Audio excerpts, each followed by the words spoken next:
नमस्कार, आप देख रहे हैं जिम्मेदार आवाज। आपके साथ मैं हूं उपेंद्र यादव। आज हम बात कर रहे हैं उस परत के बारे में जो मतदाता सूची संशोधन के पीछे है। बीएलओ यानी बूथ लेवल ऑफिसर की हकीकत। बिहार में चल रही मतदाता सूची के विशेष गहन पुनरीक्षण की कवायद अब जनता ही नहीं, खुद जमीनी कर्मचारियों के लिए भी एक बड़ी चुनौती बन गई है। बीएलओ का जिक्र होता है हर अपडेट में, लेकिन क्या आपने कभी सोचा है कि वो खुद इस प्रक्रिया से कैसे जूझते हैं? आइए सुनते हैं बीएलओ की जुबानी, जो चुनाव आयोग के इस जनसंपर्क अभियान के नायक माने जाते हैं। मीडिया टीम ने बात की 3 बीएलओ और 1 सहायक से, और जो खुलासे हुए वो चौंकाने वाले हैं। घर घर फॉर्म बांटने का निर्देश है, बट ग्राउंड पर ये नामुमकिन सा लगता है। एक बीएलओ ने बताया, मतदान केंद्र में औसतन 1200 मतदाता हैं। एक ही इलाके में बार बार जाना और फिर लोगों का मिलना मुश्किल है। मजदूरी, रिश्तेदारी या सीजनल पलायन ये रोज की कहानी है। तो क्या किया बीएलओ ने? पेड़ के नीचे बैठकर गांव के चौक चौराहे पर दस्तावेज बांटने का रास्ता चुना। निर्देश के मुताबिक 2-2 फॉर्म देने की बात थी, लेकिन हकीकत क्या है? एक अधिकारी ने चौंकते हुए पूछा, क्या ये भी नियम है? दूसरे ने कहा, समझाना चाहा था शुरुआत में, लेकिन लोग या तो अनपढ़ थे या डर में थे। बाद में सिर्फ फार्म पकड़कर चला जाना ही उचित समझा था। मुसहर समुदाय के कई लोगों ने साफ कहा, सब कागजात तो जल गए। क्या बीएलओ खुद नहीं जानते कि कौन दस्तावेज मान्य है? 1987 से पहले की पासबुक की अनिवार्यता, मगर बीएलओ ने मौजूदा पासबुक को भी ले लिया। फॉर्म अपलोड का चक्रव्यूह। शुरुआत में दिन भर में मुश्किल से 10 से 15 फॉर्म अपलोड होते थे। ऐप स्लो, इंटरनेट अनिश्चित, फिर भी नया आदेश, फॉर्म पूरा हो या अधूरा, दस्तावेज हो या न हो, बस अपलोड करो। अब बीएलओ एक दिन में 90 से 100 फॉर्म अपलोड करने में सक्षम है, लेकिन क्या यह क्वालिटी है या सिर्फ क्वांटिटी है? 11 प्रमाण पत्रों की सीमा के बावजूद एनी अदर डॉक्यूमेंट का रास्ता खुला। आधार, राशन कार्ड, वोटर आईडी, इन सबको अनाधिकारिक रूप से मंजूरी मिल रही है। नियम पालन से अगर जनता बाहर हो जाए तो लचीलापन ही एकमात्र रास्ता है, एक बीएलओ ने कहा। बीएलओ सहायकों को नहीं मिलता है कोई मानदेय। कृषि सहायक, आंगनबाड़ी सेविका, विकास मित्र जैसे लोग कर रहे हैं अहम मदद।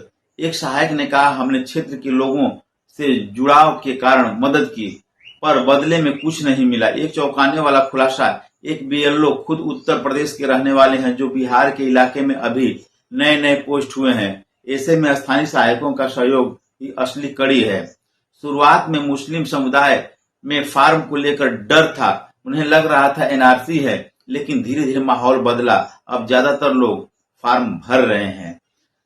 पर सवाल यही, क्या हर दस्तावेज देने वाला ही नागरिक है, और जो नहीं दे पाए उनका क्या होगा?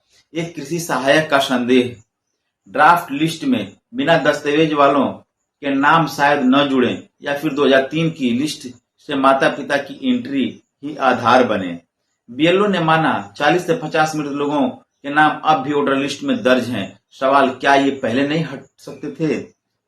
मिला जवाब, अगर हट जाते तो अब नाम क्यों होते? जवाब की तलाश में जब हमने पूछा कि ये सब क्यों हो रहा है, तो बीएलओ ने कंधे उचकाते हुए कहा, हमसे ऊपर का मामला है साहब, हमें तो बस डाटा अपलोड करना है।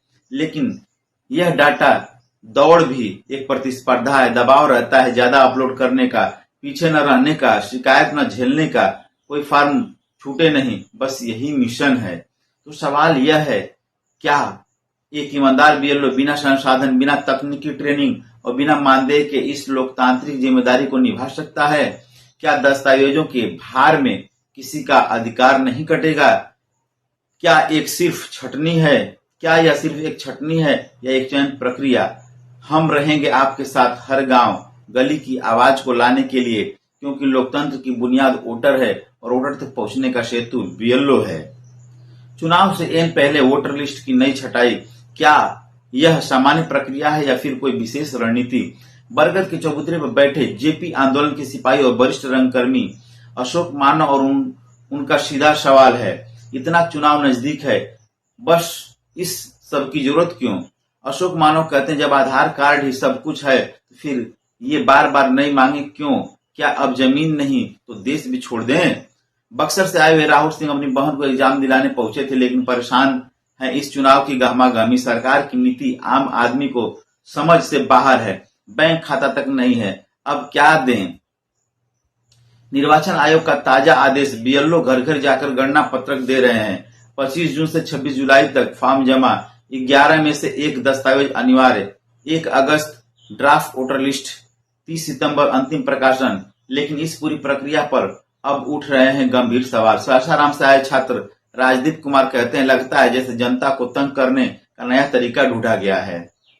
हरिगांव के बुजुर्ग ईश्वर दयाल चौरसिया मानते हैं कि सरकार कुछ अच्छा सोच रही होगी, लेकिन बगल में बैठे कमलेश राम का गुस्सा फूट पड़ता है। सरकार हमारा नाम ही काटना चाहती है। अगर हमें वही वोट देना है तो उन्हें पसंद नहीं है।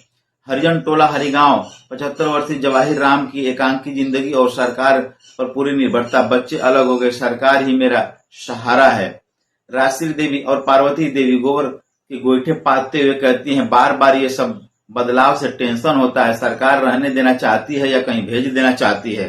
सुरेश राम खेत से लौटते हुए तमतमाए, हम खेत पर काम कर रहे हैं या कागज जोड़ें। सरकार हमें परेशान कर रही है, लेकिन क्या यह सब संयोग है या किसी खास योजना का हिस्सा है। हरिगांव बाजार के 19 वर्षीय अमित कुमार दावा करते हैं, हमारा नाम नहीं कटेगा क्योंकि हम भाजपा समर्थक हैं। टिक्की गांव के सुनील ठाकुर की आशंका और सवाल, इतना सबूत नहीं है हमारे पास कि रोज रोज नागरिकता साबित करें, कहीं ये बांग्लादेशी बताकर बाहर निकालने की साजिश तो नहीं। तो क्या सच में यह प्रक्रिया लोकतंत्र की मजबूती है या आमजन की परीक्षा। क्या सरकार और आयोग वाकई सबके लिए समान है या फिर वोटर लिस्ट अब पहचान की जंग बन चुकी है। जनता के सवाल हैं, कागज नहीं तो क्या हम वोटर नहीं। एक ही दस्तावेज क्यों नहीं काफी। क्या यह प्रक्रिया किसी जाति या धर्म विशेष को प्रभावित कर रही है। सरकार और निर्वाचन आयोग से मांग, स्पष्ट दिशा निर्देश, समय समय पर दस्तावेजों का समर्थन, सबका समावेश, किसी का बहिष्कार नहीं। तो बिहार में इस बार चुनाव से पहले की कहानी सिर्फ सीटों की नहीं, नागरिकता के सबूतों की भी है। क्योंकि जब सवाल जनता से जुड़े हों तो आवाज दबती नहीं, उठती है। आप देखते रहिए आपकी नजर हमारी खबर। नमस्कार।